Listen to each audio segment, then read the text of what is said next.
कि हम मुस्लिम हो या हिंदू, हम ये फ़र्क समझ लें कि धर्म क्या है और धर्म के नाम की राजनीति क्या है। और धर्म के नाम का जो प्रोपेगेंडा है वो लोगों के मन को छू जाता है, उससे भावनाएं भड़कती हैं और उसी प्रकार के मुद्दों को वो लेकर आगे चलना चाहते हैं। इस बात पर मैं आऊँगा, पर उसके पहले थोड़ा सा मैं आपके साथ ये समझना चाहता हूँ कि आखिर में ख़ास तौर से भारत में ऐसी कौन सी चीज़ें हैं जिसका ज़्यादा इस्तेमाल करके मुसलमानों को, इस्लाम को, क्रिश्चियंस को ज़्यादा बदनाम किया गया है। मेरा विश्वास है कि दंगे होते नहीं हैं, दंगे करवाए जाते हैं, नंबर एक। दूसरा मेरा विश्वास है दंगे तब तक नहीं करवाए जा सकते जब तक समाज में नफरत फैलाई न जाए। समाज में नफरत फैलाई जाती है, उसी के कारण दंगे करवाए जा सकते हैं। और ये दंगे, इसके पीछे लोग अलग अलग कारण ढूंढ लेते हैं। नफरत कैसे फैलाना, तो नफरत फैलाने के लिए अब आज के तो मामले हैं, जैसे कई मीटिंग्स में मैं जाता हूँ तो लोग बड़े तकलीफ से कहते हैं, भाई देखो भाई हम तो बेचारे हिंदू, एक ही बीवी, 2 ही बच्चे, मुसलमानों का देखो क्या मजा ही मजा है, 4 बीवियां। मैं तो हाथ जोड़ लेता हूँ, कहता हूँ 4 बीवियां होना मजा है कि सजा, मुझे नहीं पता। अब ये तो आज की बात हो गई। फिर इतिहास को ढूंढ के लाते हैं, वो बाबर की औलाद। फिर ये एक्चुअली मेरे दोस्त ने आज मुझे IIT दिनों की याद दिला दी, और IIT के दिनों में बाबरी मस्जिद का टूटना मेरी ज़िंदगी में एक बहुत बड़ा वाक़या था। मैंने इस मुद्दे के बारे में तभी सोचना चालू किया, IIT कैंपस में थे, ठीक ठाक ज़िंदगी है। दूसरे दिन से फैकल्टी, स्टूडेंट्स बोलने लग गए, बाबर की औलाद, इधर जाओ या उधर जाओ। मैं हैरान हो गया, ये अचानक बाबर कहाँ से आ गया? कल तक तो बाबर दिख नहीं रहा था, ये बाबर को कौन लेके आया कब्र में से उठा के? किसको ज़रूरत पड़ गई बाबर की? तो पता चला कि वो जो मस्जिद थी वो बाबर के नाम पे थी। थोड़ा इन्वेस्टिगेट किया बाबर। अब देशी विदेशी लोग कहते हैं कौन देशी है कौन विदेशी है, इसके ऊपर भी मेरा बड़ा विवाद है कि अब कल हमारे मुखर्जी साहब ने बड़ा लंबा स्पीच दिया, उसमें उन्होंने मुसलमानों को आक्रामक बोल दिया। इस पर भी मैं रिसर्च करने वाला हूँ। क्या पहले देश की बाउंड्रीज थी? हेलो, क्या पहले देश की बाउंड्रीज थी? यूनाइटेड नेशंस था, अकबर, बाबर, समुद्रगुप्त, अशोक, उनका क्या रिटन कॉन्स्टिट्यूशन था कि भैया ये गांव तक मेरा है, आगे वाला तुम ले लो? अरे पहले दोस्तों देश की बाउंड्रीज नहीं होती थी। देश की कंसेप्ट, देश की भावना ये आधुनिक भावना है। जब से औद्योगिकीकरण, शैक्षिकीकरण, आधुनिक प्रशासन आया, तब से नेशन स्टेट बनना चालू हुआ। पर हम तो इतिहास में जाते हैं, बाबर विदेश से आया था। पहले देश क्या था विदेश क्या था मुझे नहीं पता, मैं उसके बारे में भी आपके साथ समझना चाहूँगा। पर मुझे पता चला बाबर को भारत आने का निमंत्रण, बाबर को भारत आने का निमंत्रण जिसने दिया था उसका नाम था राणा सांगा। भाई राणा सांगा को क्या तकलीफ हो गई? राणा सांगा की लड़ाई इब्राहिम लोदी से है। राणा सांगा बाबर को बोलता है आप आ जाइए, अब आज की कॉर्पोरेट लैंग्वेज में बोलूँ तो आ जाइए, अपन पार्टनरशिप करके इब्राहिम लोदी को हरा देंगे। उसने अपनी भाषा में बोला होगा आ जाइए हम लोग अलायंस करके इब्राहिम लोदी को हरा देंगे। तो कौन सा देश किसका था? कौन था हिंदू, कौन था मुसलमान? ये हिंदू मुसलमान की लड़ाई थी या 2 राजा अपना साम्राज्य वृद्धि करने की कोशिश कर रहे थे? ये पहले नोट कीजिए। मैं इस बात पर आना चाहता हूं कि ये जो देशी विदेशी का मामला है आज के इतिहास में बहुत जोरों से उठाया जा रहा है कि आर्य लोग यहाँ से बाहर गए कि वहाँ से इधर आए। यानी पहले किताबों में था आर्यों का आक्रमण, आजकल वैसा नहीं कह सकते। अब आक्रमण कब होता है कब नहीं, आपको पता होगा। आर्य समाज कैसा था? आर्य समाज पशुपालक समाज था। Let's go to the basics. कुछ चीज़ों को मूलभूत रूप से समझने की ज़रूरत है। आज हमारे सामने जो बहुत चित्र खड़े किए गए हैं उसमें अनादिकाल से चालू करते हैं। अब बताइए, पशुपालक समाज वो अपनी बाउंड्री कैसे डिसाइड करता था? अरे भैया पशु पालना है, जिधर अच्छी घास हो, ज़्यादा हरी घास हो, उधर हम चले जाएंगे। ये आज की जो देशभक्ति, तुम देशभक्त हो, तुम देशद्रोह हो, ऐसा मामला उस समय फॉर्चुनेटली नहीं था। अब आज बड़ा डिबेट किया जा रहा है कि आर्य लोग यहीं के थे, यहाँ से दुनिया भर में गए। मुझे पता नहीं भाई कौन किधर से था, मुझे इससे कुछ फ़र्क नहीं पड़ता। मुझे केवल इतना पता है कि सबसे पहले मनुष्य का उगम जो हुआ वो हुआ था साउथ अफ्रीका में। और खैर साउथ अफ्रीका में हुआ हो या नॉर्थ पोल में हुआ हो, आज मुझे क्या फ़र्क पड़ता है। मुझे तो इतना पता है 15 अगस्त 1947 में भारत का जन्म हुआ और भारतीय नागरिक के रूप में हमारा जन्म 15 अगस्त 1947 में हुआ, फुल स्टॉप। उसके पहले क्या था, तुम्हारा घर कहाँ था, मेरा घर कहाँ था, मैं कहाँ से आया, वो डिबेट ख़त्म हो जाता है। खैर बाबर आया। अब बाबर के बारे में अब ये जो भ्रांतियाँ आज डाली गई, बाबर को इतना जो विलन बनाया गया, तो उसके बारे में मैं आपको रिक्वेस्ट करना चाहता हूँ कि एक बड़ा अच्छा सोर्स है anatomy of confrontation. Anatomy of confrontation ये किताब एक मशहूर हिस्टोरियन एस गोपाल ने एडिट की हुई है। और मैं पहली बार जब ये बाबरी मस्जिद का मामला आया तो मैं उसको समझने की कोशिश करने लग गया। ये क्या भाई पुरानी, अगर मान लो, पहली बात तो मैं मानता हूँ कि वहाँ राम मंदिर था, ठीक है, होगा। अब ये बात आज सिद्ध करना कि वहाँ राम मंदिर था, कई लोग कहते हैं वहाँ पहले बुद्ध विहार था। अब आप इतिहास को कहाँ तक ले जाओगे, आई डोंट नो, पर इतना मुझे मालूम है कि लोगों के मन में शंका कैसे डाली गई। लोगों के मन में शंका कैसी डाली गई, ये डाली थी शंका ब्रिटिश हिस्टोरियंस ने।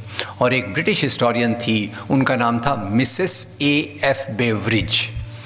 Mrs A.F. बेवरिज अयोध्या का गज़ट लिख रही हैं, और गज़ट लिखने के समय जब बाबरी मस्जिद का वर्णन करना पड़ता है तो वहाँ एक एस्टेरिक्स लगा देती हैं, स्टार लगा देती हैं, और फुट नोट में लिखते हैं पहले शायद यहाँ मंदिर था। आगे की बात मैं आपके कल्पना पे छोड़ देता हूँ। आगे लोग क्या कहेंगे, सांप्रदायिक लोग आके, पहले यहाँ मंदिर था, भगवान राम का मंदिर था, भगवान राम का जन्म यहीं हुआ। अब भगवान राम का जन्म एक अपने आप में बड़ी अच्छी बात है, जहाँ हुआ वो हुआ मैं नहीं जानता, पर मैं इतना जानता हूँ, मेरे दोस्त और एक महान डॉक्यूमेंट्री फिल्म मेकर आनंद पटवर्धन, उनकी फिल्म जरूर देखिएगा, राम के नाम। राम के नाम बनाने के लिए आनंद जी अयोध्या गए और उन्होंने जाके अयोध्या में सोच के गए कि मैं अयोध्या में जो राम मंदिर है उनके पुजारी का इंटरव्यू लूँगा, पता चल जाएगा मामला क्या है। पर आनंद जी को प्रॉब्लम क्या हुआ कि अयोध्या में एक नहीं, दो नहीं, 50 के करीब राम मंदिर हैं। No problem, more the merrier, जितने ज़्यादा उतने अच्छे।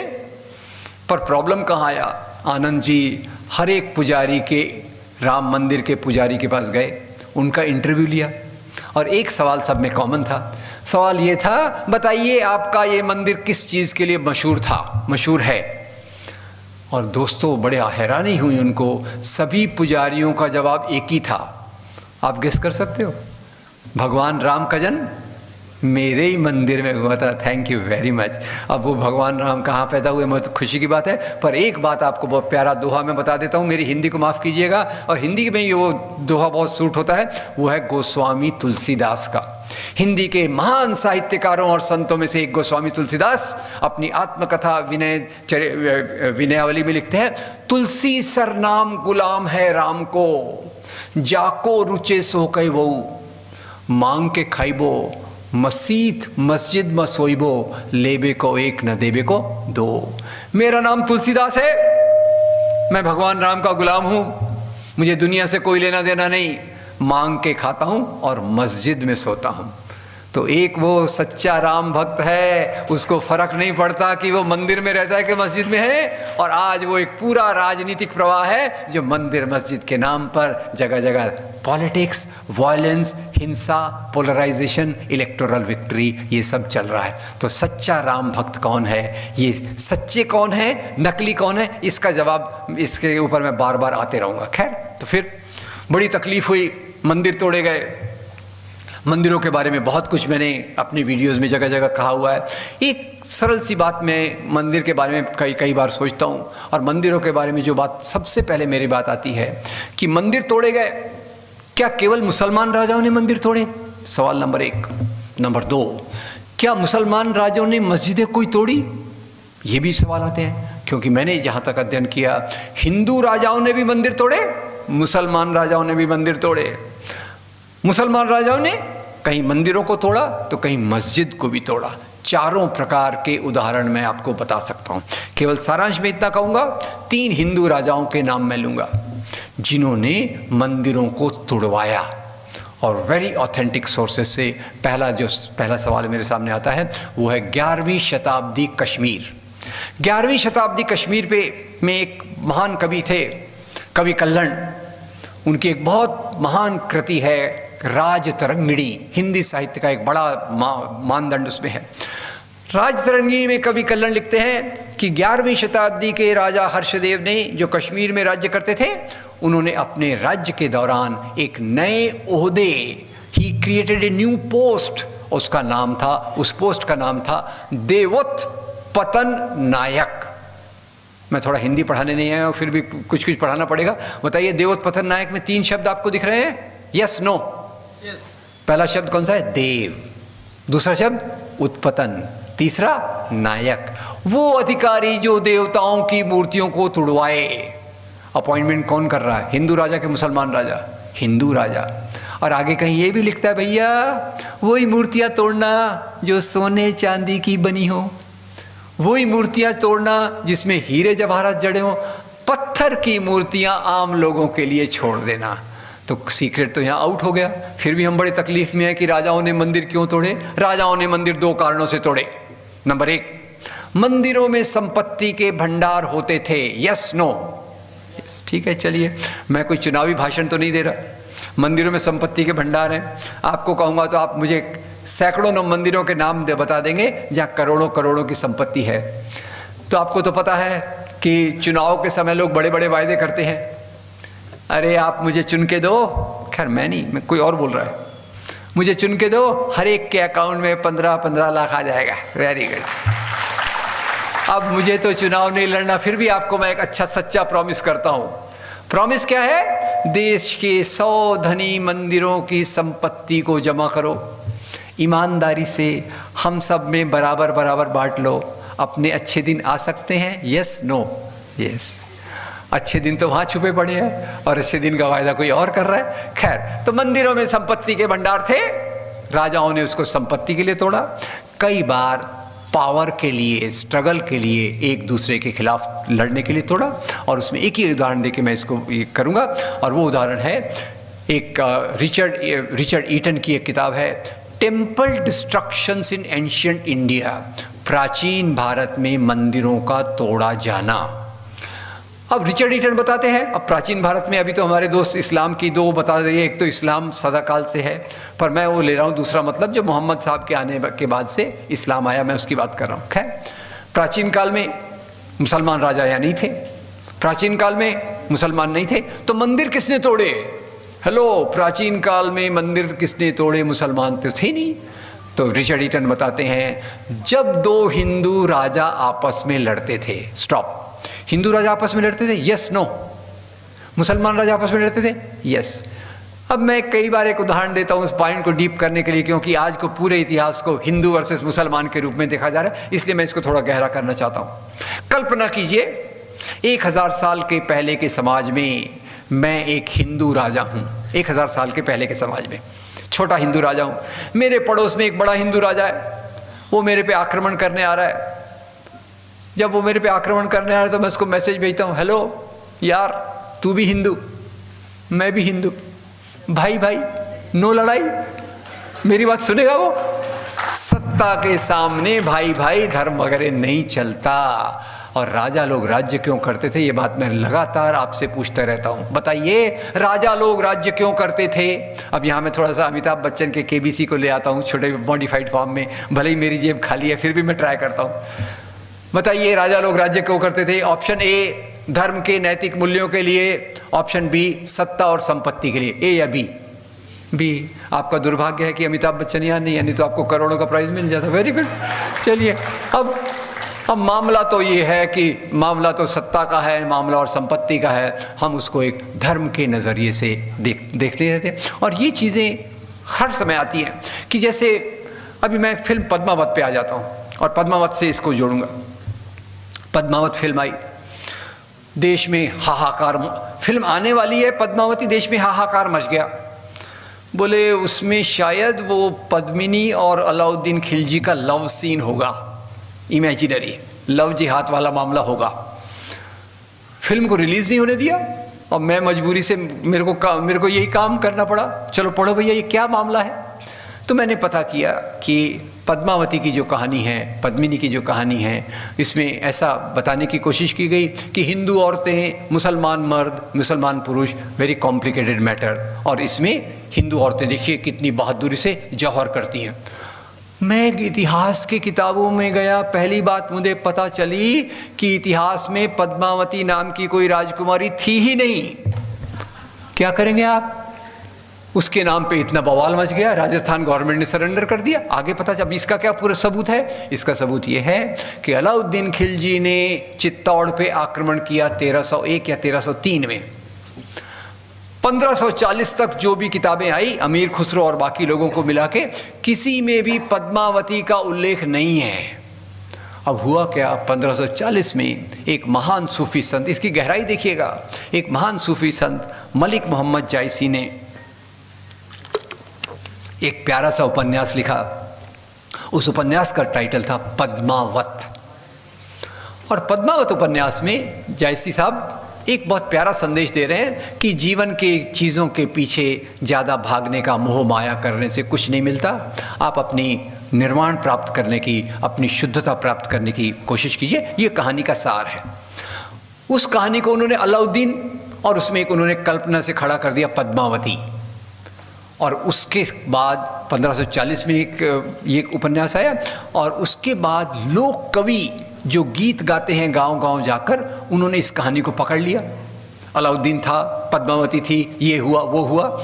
और 1801 में जेम्स टॉड नाम के एक ब्रिटिश ऑफिसर, उन्होंने इसको अपनी इतिहास की किताब में डाल दिया। आशा आप मेरी बात समझ रहे हैं? एक कल्पना की चीज़ लोकप्रिय हुई, अंग्रेज़ इतिहास को चांस मिल गया, उन्होंने इसको इतिहास बना दिया, और तब से अलाउद्दीन खिलजी आक्रमण करने आया, ये बात इतिहास का भाग बन गई। और सबसे बड़ी बात यह है कि फिल्म पद्मावत में मुझे कोई ऑब्जेक्शन नहीं रहा। अच्छी गोल्ड ज्वेलरी देखने को मिली, नो प्रॉब्लम। प्रॉब्लम कहाँ था? प्रॉब्लम था अलाउद्दीन खिलजी को प्रेजेंट करने में। अब ये भी मैंने अध्ययन किया, कैसा बताया गया? अलाउद्दीन खिलजी जंगली, वहशी जानवर, औरतों के पीछे भागता है, बलात्कारी है, खाना ऐसे खा रहा है, ये उसमें बताने की कोशिश की गई। तो जब मैंने पढ़ा राणा साफवी और इतिहासकार दत्ता की किताबों को पढ़ा, तो पता चला अलाउद्दीन खिलजी बहुत एक सुसभ्य राजा था, जो अपने कोर्ट में ईरान के कल्चर को लेकर, जिसको अदब कहते हैं, उस अदब के साथ रहता था।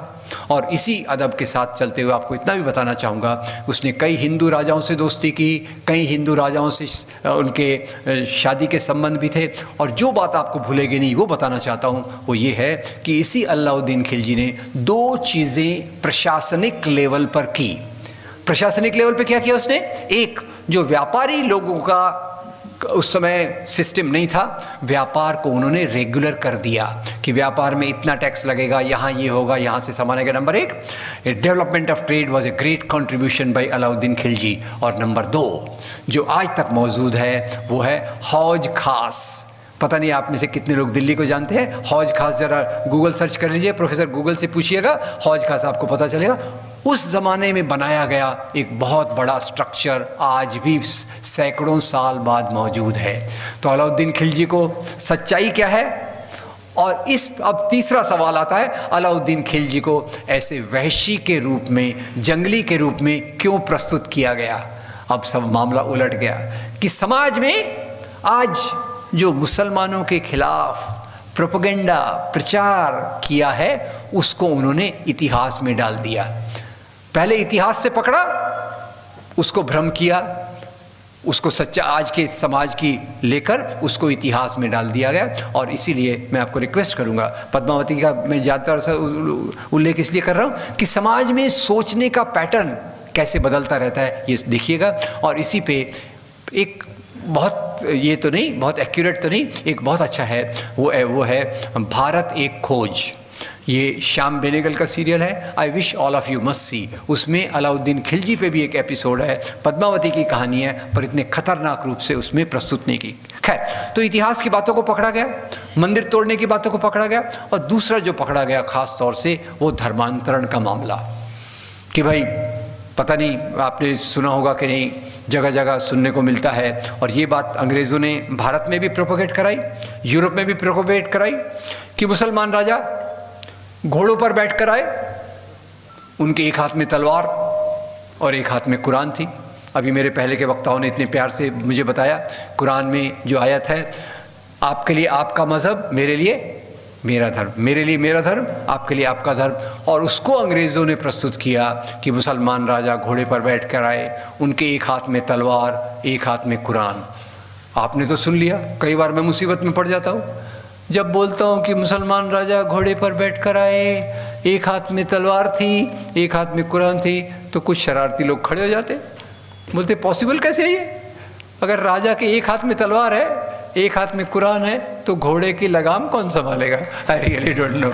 एनीवे, और यही मेरा तीसरा सवाल आता है, भारत में कौन से राज्य में सबसे पहली मस्जिद बनवाई गई?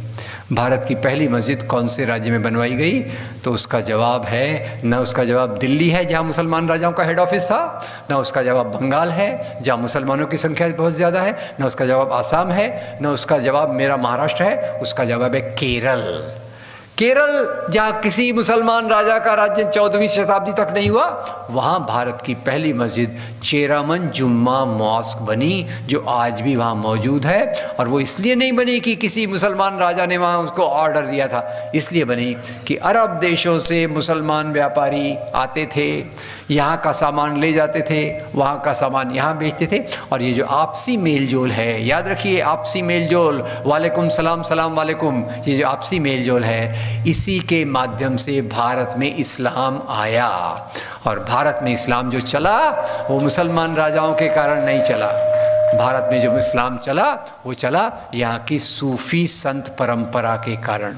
मैं तो यहाँ तक मानने को तैयार हूँ कि दुनिया में जो भी धर्म फैले हैं, एक ही राजा है जिसने अपने धर्म को फैलाया, और उस राजा का नाम है सम्राट अशोक। सम्राट अशोक के सिवा किसी राजा ने अपने धर्म को नहीं फैलाया।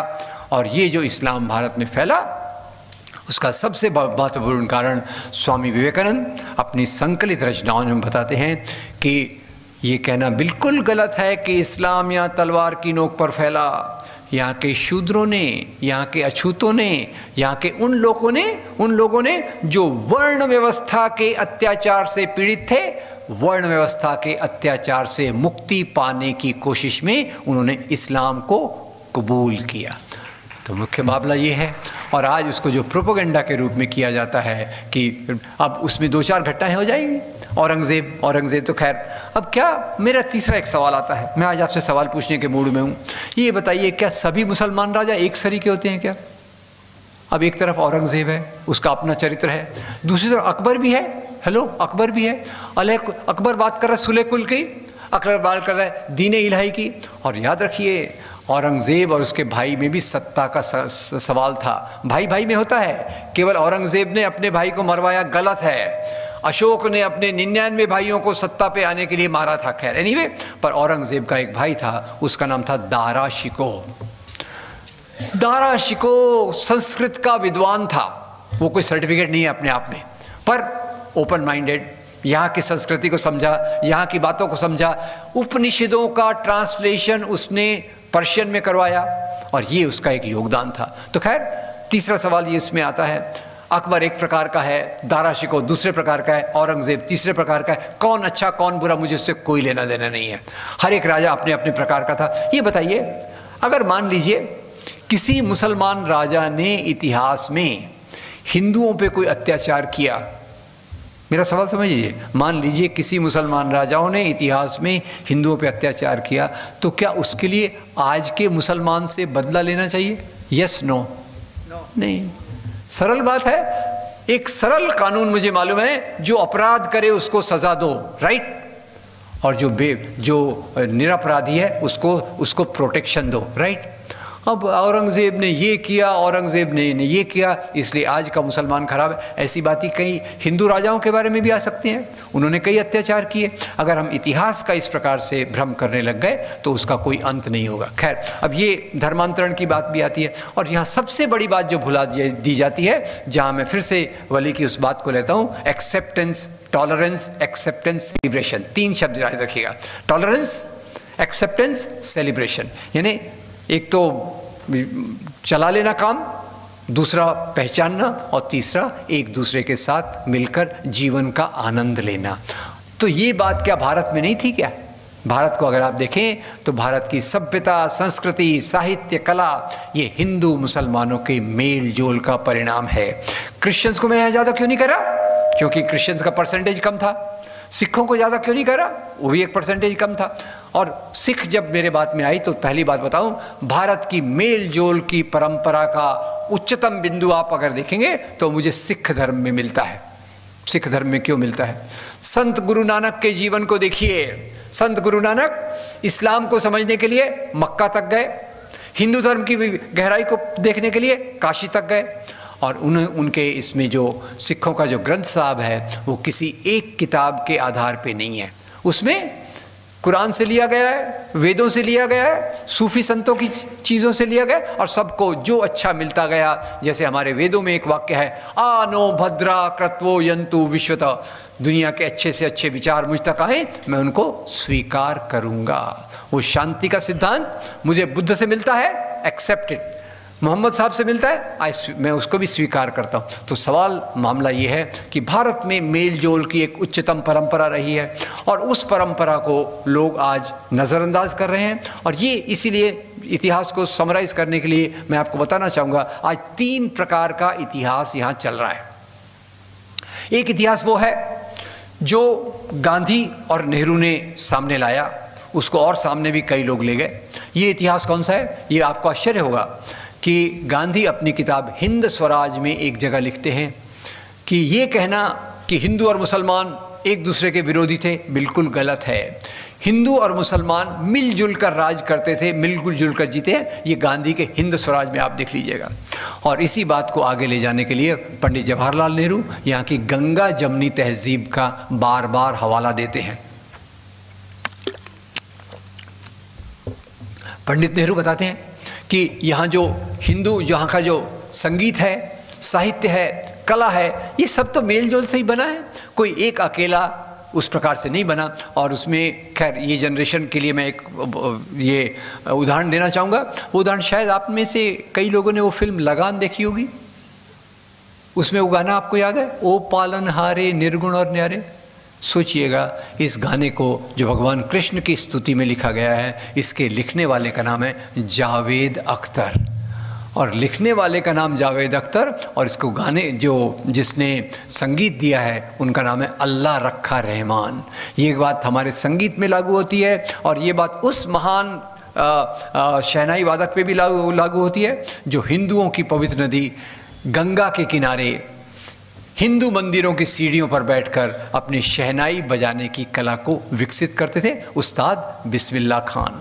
उसके बाद बिस्मिल्लाह खान, और ये सब जो मेल जोल हमारे बीच में चलता रहा, ये मेल जोल आज़ादी के आंदोलन से और मजबूत हुआ। तो इसके पहले ये समझ लें कि ये जो इस प्रकार की बात को हटकर लोगों ने इसको हिंदू मुसलमान के नज़रिए से देखना चालू कैसे किया। और ये बात तो आपको पता ही होगा, एक मैं मजाकिया तौर पे कई बार बताता हूँ कि जैसे अकबर को मुसलमान माना जाता है, अकबर के राज को उसको अंग्रेज़ों ने मुग़ल पीरियड कहा, मुग़ल पीरियड या मुस्लिम पीरियड कहा। अब मुझे बड़ी हैरानी होती है। पहली बात तो मुझे ये लगता है कि ये जो पीरियडाइजेशन ऑफ हिस्ट्री भारत में हुआ है वो किया था अंग्रेज़ एक इतिहासकार जेम्स मिल।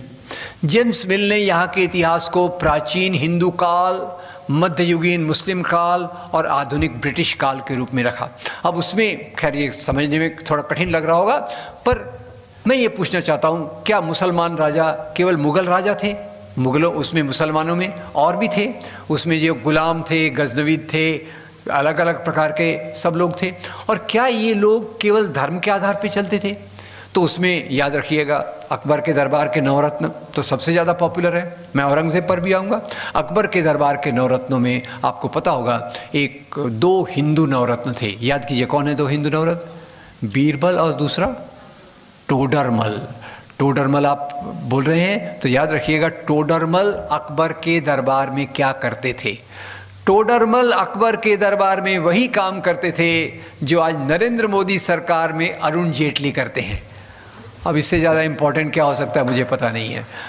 हमारे महाराष्ट्र में तो शिवाजी महाराज हैं। शिवाजी महाराज और औरंगज़ेब की लड़ाई को हिंदू मुसलमान की लड़ाई के रूप में प्रस्तुत करते हैं।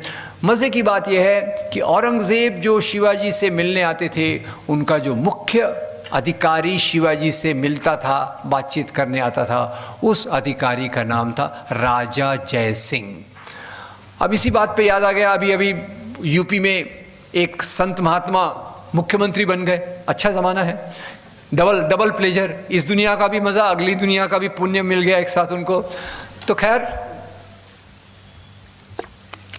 आते से ही उन्होंने टूरिज़्म का ब्रोशर बनाया और ब्रोशर में भारत का सबसे जो बड़ा टूरिस्ट अट्रैक्शन है उसका नाम गायब कर दिया। क्या नाम उस जगह का? ताजमहल। अब किसी ने कहा ये ताजमहल तो पहले यहाँ शिव मंदिर था, किसी ने कहा ताजमहल तो हमारी गुलामी का निशानी है, वगैरह वगैरह। उनको ताजमहल में याद आ गई। कई बोलते हैं देखो ये आर्किटेक्चर है जो मिला जुला है।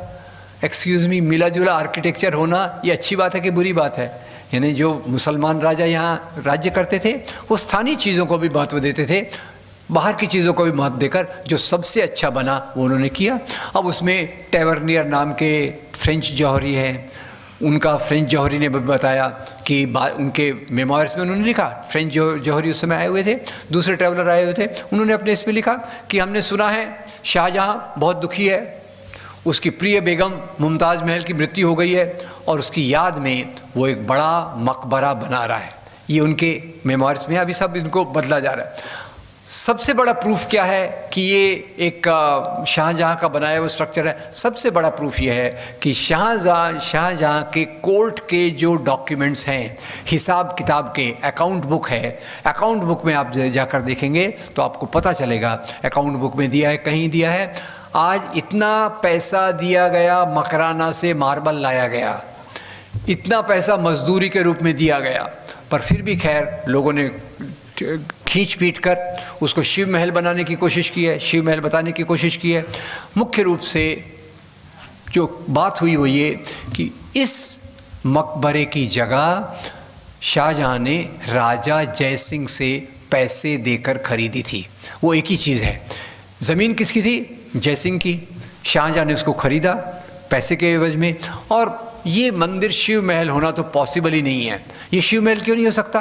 क्योंकि आपको पता होगा हिंदू में दो बड़ी परंपराएं, एक शैव, दूसरी वैष्णव।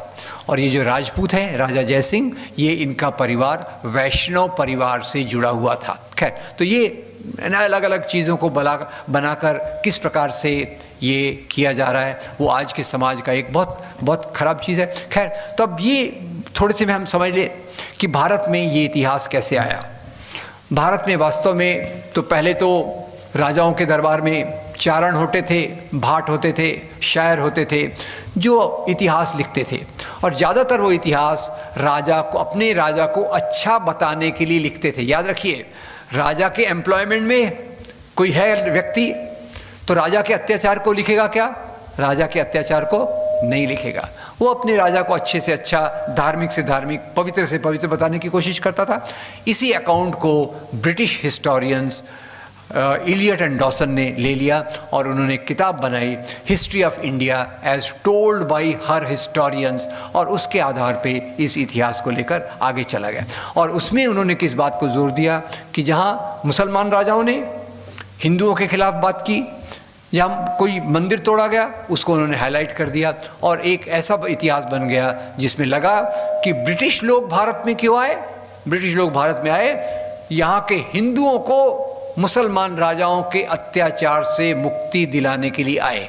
ये ब्रिटिश का अंडरलाइंग टोन था और वो इसके लिए था कि खुद के लिए वो ज़्यादा लेजिटिमेसी चाहते थे। एनीवे, अब ये जो इतिहास बना उसका एक सबसे बड़ा आपको उदाहरण दे दूं। आपको याद होगा 1857 की क्रांति लड़ाई, उस पर आपने फिल्में भी देखी होंगी, मंगल पांडे और दूसरी। तो जरा सोचिए 1857 की क्रांति की शुरुआत किसने की थी, चिंगारी किसने लगाई थी? उसका नाम था मंगल पांडे। इस पूरे विद्रोह का नेतृत्व किसने किया था? बहादुर शाह जफर। और बहादुर शाह जफर के साथी कौन थे? तात्या साहब टोपे, नाना साहब पेशवा, झांसी की रानी। हिंदू मुसलमान मिलके अंग्रेज़ों के खिलाफ लड़े, अंग्रेज़ों की सत्ता डगमगा गई। वहीं से उन्होंने फैसला किया अगर हमको यहाँ राज्य करना है तो हमें वही नीति लगाना पड़ेगा जो राज करने वाले करते हैं, वो है फूट डालो और राज करो। और उसके लिए उन्होंने हिंदू एक तरफ मुसलमान एक तरफ करके पूरे इतिहास को धर्म का एक चश्मा पहना दिया जो लोग आज लेकर चलते हैं। खैर, अब यहाँ जो राष्ट्रवाद आज बड़ी डिबेट होती है, सब लोग कहते हैं कि भाई ये आरएसएस बड़ा राष्ट्रवादी है, आरएसएस पे मिलने की कोशिश करेंगे, आरएसएस की बात करेंगे। अब राष्ट्रवाद क्या होता है? प्रणब मुखर्जी की बाकी बातें छोड़ दो, एक बात उन्होंने ठीक कही कि जो अपने संविधान में मानना this is constitutional patriotism, which is very true. और जो बाकी चीज़ें हैं उनके हिसाब से मानना नहीं मानना वो एक अलग चीज़ है। पर ये संगठन आए कैसे? तो मैं इतना बताना चाहता हूँ, ये इस बात को अगर हम समझ गए तो समझ जाएंगे इस्लाम पे होने वाली राजनीति, हिंदू धर्म के नाम पे होने वाली राजनीति, बुद्ध धर्म के नाम पे होने वाली राजनीति, ये सब के पीछे है एक कोशिश जो जमींदारी के समय के मूल्यों को आज के समय में लाना। मुख्य रूप से झगड़ा जो मेरे हिसाब से है, एक तरफ डेमोक्रेटिक वैल्यूज़ और एक तरफ पुराने सामंती जमींदारी फ्यूडल वैल्यूज़ आधुनिक रूप में, ये मुख्य झगड़ा है। तो आज़ादी के आंदोलन के साथ जैसे यहाँ रेलवेज आई, ट्रांसपोर्ट आया, कम्युनिकेशन आया, तो 3 प्रकार के नए वर्ग अस्तित्व में आए। नए वर्ग, new social classes came into being, और पुराने सोशल वर्ग जो थे राजा नवाब जमींदार जागीरदार, ये भी ख़त्म नहीं हुए। तो छोटे में जो वर्ग ऊपर आए उसके 3 प्रकार के संगठन बने। और याद रखिए, ब्रिटिश ने भारत को लूटा खसोटा, भारत की संपत्ति को खाली कर दिया। उसी के साथ उन्होंने यहाँ नया प्रशासन भी लाया, न्यू वे ऑफ एडमिनिस्ट्रेशन। और उसी के साथ जो 3 नए प्रकार के संगठन आए, उन संगठनों के केवल नाम को याद रखिए, मैं एजेंडा थोड़े से में बताने की कोशिश करता हूँ। ये 3 संगठन कौन से थे? एक जैसे भगत सिंह का नौजवान भारत सभा, अंबेडकर का रिपब्लिकन पार्टी ऑफ इंडिया, और तीसरे संगठन में मैं एक के बदले 4 नाम ले रहा हूँ। और वो नाम अभी लिया गया मेरे पहले, कहा गया कि मैं जिन्ना के साथ नहीं, मैं मौलाना अबुल कलाम आज़ाद के साथ हूँ। तो मौलाना अबुल कलाम आज़ाद की पार्टी को याद कीजिए। चार नाम कौन से ले रहा हूँ? मौलाना अबुल कलाम आज़ाद, एनी बेसेंट, सरदार बलदेव सिंह और मोहनदास करमचंद गांधी। ये इधर जो भारतीय राष्ट्रीय कांग्रेस और उसके अलग अलग रूप बने। तो ये इधर के संगठन बने जिन्होंने नए बनते हुए भारत का सपना देखा। उन्होंने कहा, सुरेंद्रनाथ बनर्जी जैसे अपनी किताब में लिखते हैं, India is a nation in the making, यानी भारत एक राष्ट्र बन रहा है। तो अभी तक क्या था भाई? अभी तक राजाशाही थी, अभी तक बाकी प्रकार के थे। तो खैर, ये यहीं से बात चालू हुई, India is a nation in the making, Bharat एक बनता हुआ राष्ट्र है। और उसके जवाब में जो पुराने राजा नवाब जमींदार जागीरदार थे, खास तौर से 2 नाम आपके ले लूँ, एक राजा शिव प्रसाद थे काशी के, और एक ढाका के नवाब साहब थे। ये सब साथ में आए और उन्होंने अंग्रेज़ों के प्रति अपनी वफादारी व्यक्त की। प्लीज़ नोट, ये जो संगठन बने, their loyalty was primarily to the British authorities. उसमें हिंदू राजा भी थे, मुसलमान नवाब भी थे, और यही इनके संगठन को ब्रिटिश ने अपनी फूट डालो और राज करो की नीति से तोड़ा, और उसमें से 2 संगठन बन गए। और वो 2 संगठन आपको याद होगा, एक संगठन तो शुरू में इसमें राजा नवाब जमींदार जागीरदार, बाद में कुछ शिक्षित लोग भी उनके साथ, एजुकेटेड लोग उनके साथ बन गए। और वो संगठन जो बने उनको मैं इस दिशा में इंडिकेट करता हूँ। वो एक पहले का नाम है मोहम्मद अली जिन्ना, पार्टी का नाम मुस्लिम लीग, और दूसरे व्यक्ति का नाम है जो हमारे महाराष्ट्र के हैं, विनायक दामोदर सावरकर। अंग्रेज़ों की जेल में थे, अंडमान में थे, माफ़ी मांगे बार बार कि आपके खिलाफ अब से कुछ नहीं करूँगा, आपकी मदद करूँगा, छूट कर आए विनायक दामोदर सावरकर।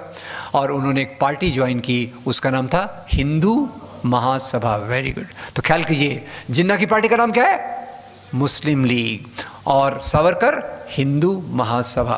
अब इसी हिंदू महासभा ने हिंदू राष्ट्र की बात की, हिंदुत्व की बात की। याद रखिएगा, यहाँ मैं छोटे से बताना चाहूँगा, हिंदुत्व ये धर्म नहीं है, हिंदुत्व ये एक राजनीति है। और गहराई में जाके देखेंगे तो पता चलेगा कि ये राजनीति नस्ल को भी मानती है, ब्राह्मणवादी मूल्यों को भी मानती है, और यहाँ के लोगों को, यहाँ की पूरी ज़मीन को अपना मानती है। तो एक हिंदुत्व आया, और इसी हिंदुत्व की बात को लेकर एक और संगठन बना, वो बना 1925 में। इसका नाम तो आप मुझे बताएंगे, मैं आपको हिंट दे दूं, पहले ये हाफ पैंट पहनते थे, आजकल फुल पैंट पहनते हैं। राष्ट्रीय स्वयं सेवक संघ, भले ही बहुत पावरफुल है, पर याद रखिए उनका राष्ट्रवाद भारतीय राष्ट्रवाद नहीं है। They don't believe in Indian nationalism, वो हिंदू राष्ट्रवाद में विश्वास रखते हैं। और हिंदू राष्ट्रवाद को समझना है, भारतीय राष्ट्रवाद को समझना है, तो सारांश में दो व्यक्ति मैं आपके सामने रखता हूं। एक व्यक्ति इधर से हैं, उनका नाम है भीमराव बाबा साहब अम्बेडकर, और एक व्यक्ति इधर से हैं, उनका नाम है के सुदर्शन।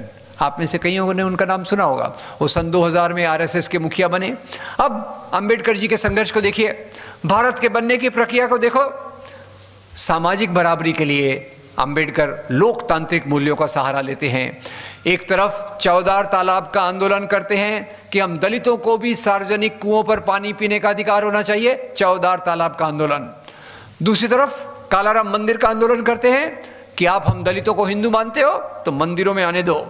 और इसी के साथ उनका जो अनुभव आता है, इसी के साथ वो एक किताब को जलाने की बात करते हैं। किताब का नाम अगर आपको याद होगा तो किताब का नाम है मनुस्मृति। मनुस्मृति को जलाते समय अंबेडकर ने कहा होगा, मनुस्मृति में शूद्र और स्त्रियों की गुलामी के कानून दिए हैं, ये कानून मुझे मंजूर नहीं है, इसलिए मैं इस किताब को जला रहा हूं।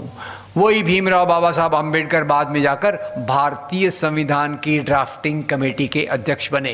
Can you see the paradox? आप इसका एक उल्टा दिख रहे हैं। एक तरफ वो कौन सी किताब जला रहे? मनुस्मृति। और कौन सी किताब बना रहे? भारतीय संविधान। और इधर मैं अब आपको बता देता हूं आरएसएस की आइडियोलॉजी। ऊपर से तो कहते हैं हम सब मानते हैं, पर उनका इतना बड़ा प्रोग्राम हो गया, प्रणब मुखर्जी जी को पता ही नहीं चला कि वहां तिरंगा झंडा नहीं था, उनको पता ही नहीं चला कि वहाँ जनगण मन नहीं गाया गया।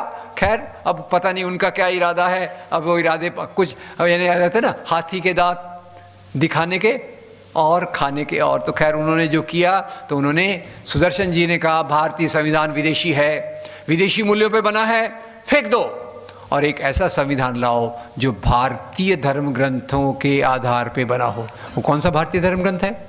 मनुस्मृति। तो खैर अंबेडकर ऐसे खड़े हैं, मनुस्मृति जलाओ, भारतीय संविधान लाओ। और ये है धर्म के नाम वाला पॉलिटिक्स जो आरएसएस कर रहा है कि भारतीय संविधान का विरोध करके एक ऐसा संविधान लाओ जो जन्मजात ऊंच नीच को स्वीकृति दे। अब खैर ये बात मैं मानता हूं कि आरएसएस ने शुरू से अपना टारगेट मुसलमानों को रखा, बाद में उसने क्रिश्चियंस को भी जोड़ लिया, पर उनका डीपर एजेंडा, ये एजेंडा उनका ऊपरी दिखने वाला एजेंडा है, मुसलमानों को टारगेट करना, क्रिश्चियंस को टारगेट करना। और उसके नीचे का जो एजेंडा है वो है यहाँ मनुस्मृति के मूल्यों को आधुनिक रूप में लाने की कोशिश करना। That is there real politics, ये जहाँ तक मेरी समझ है। खैर, तो आज आपने देखा होगा ये आरएसएस केवल भाजपा के रूप में काम नहीं करता, आरएसएस केवल भाजपा के रूप में नहीं काम करता, बहुत सारे संगठन हैं, इनके स्वयं सेवक जैसे 3 साल का ग्रेजुएशन जगह जगह के जाके काम करते हैं, बहुत सारे ब्यूरोक्रेसी में, पुलिस में, मिलिट्री में, वीएचपी में, बजरंग दल में, जगह जगह इनके लोग हैं। सवाल यह है कि हिंदू राष्ट्र की कल्पना को कैसे हम तोड़ें। मैं हिंदू धर्म के विरोध की बात नहीं कर रहा, 2 मिनट और लूँगा। मैं इधर बताना चाहता हूँ, मौलाना अबुल कलाम आज़ाद एक अच्छे मुसलमान, पर उन्होंने पाकिस्तान की मांग का समर्थन नहीं किया, भारत के पार्टीशन का समर्थन नहीं किया। मोहनदास करमचंद गांधी एक बहुत अच्छे हिंदू, उन्होंने हिंदू राष्ट्र को स्वीकार नहीं किया। तो सवाल है ये हिंदू राष्ट्र कुछ जो लोग जुड़ा रहे हैं उसका मुकाबला हम कैसे करें। तो एक सिंपल पिरामिड मेरा देख लीजिए, this is my last point. सबसे नीचे लोगों के बारे में गलत फहमियाँ फैलाई गई, मुसलमान ऐसे होते हैं, क्रिश्चियन ऐसे होते हैं, उसके आधार पर नफरत के कारण दंगे करवाए जा सकते हैं, दंगों के कारण ध्रुवीकरण, पोलराइजेशन, और पोलराइजेशन से उनको राजनीतिक लाभ होता है। तो हमने क्या करना चाहिए? एक मुसलमान के रूप में, एक इंसान के रूप में, एक भारतीय नागरिक के रूप में, मैं केवल यहाँ मुसलमानों की बात नहीं कर रहा, एक भारतीय नागरिक के रूप में ये ज़रूरी है कि हम सच्चाई को सामने लाएं, इतिहास की आज की सच्चाइयों को सामने लाएं, और इस सच्चाई के आधार पे दुनिया में, प्यार समाज में एक मोहब्बत के पुल बनाएं। हमारा काम है, आज जो नफ़रत की दीवारें खड़ी हो गई हैं, उन नफ़रत की दीवारों को तोड़कर मोहब्बत के पुल बनाए जाएं, एक धर्म से दूसरे धर्म के बीच में, दूसरे धर्म से तीसरे धर्म के बीच में, और उस रास्ते पर भारतीय संविधान के मूल्यों को जिंदा रखने के लिए ऐसी कोशिश करें कि जो भी लोग मज़हब के नाम पे सियासत करते हैं उनको राजनीति में हम कभी समर्थन नहीं करेंगे, और एक अच्छे भारत का निर्माण, जिसका सपना भगत सिंह ने देखा था, जिसका सपना अंबेडकर ने देखा था, जिसका सपना गांधी ने देखा था, उस सपने को पूरा करने के लिए समाज में अच्छे प्रचार का काम करें। Thank you very much. Video के नीचे सब्सक्राइब के बटन पर क्लिक करें, बेल के आइकॉन पर क्लिक कीजिए ताकि हर नई वीडियो की नोटिफिकेशन आपको